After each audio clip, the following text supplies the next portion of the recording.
આપણે ત્યાં જે કામ કરે એને પહેલા આપણો ભાગીદાર સમજવાનો મનથી, અને આપી નથી દેવાનો, પણ મનથી એને ભાગીદાર સમજી અને આપણે ત્યાં જે કારીગર કામ કરે છે એની લાયકાત 20,000ની હોય એટલે એને 25,000 પગાર આપવાનો. પછી ભલે બધા લઈ જાય, 26માં કોક લઈ જાય તેને ખોટ જાય, પછી ભલે લઈ જાય.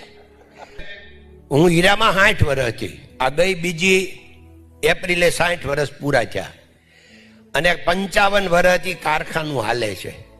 અમારા ફેક્ટરીમાં પગારનો પી બોલવાની મનાય છે. પગારનું કોઈ કહે એટલે તે દી રજા.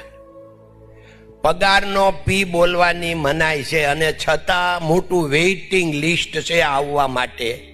શું કામ કે પહેલેથી નક્કી કર્યું છે કે આ લોકો આપણે ત્યાં શું કામ આવે કામ કરવા? કાંઈ માસીનો છોકરો છે, ફઈનો છે, કાકાનો છે, દાદાનો, મામાનો છે, એ પૈસા સારું તો આવે છે, તો એને પૈસા આપો, મનથી આપો, ઉદાર દિલથી આપો. એટલે એની લાયકાત 20,000 હોય ને તમે 25,000 આપો. લાખની છે, 1,10,000 આપો. એટલે તમારે કોઈ દે કારીગરને ગોતવા જવું પડશે નહીં.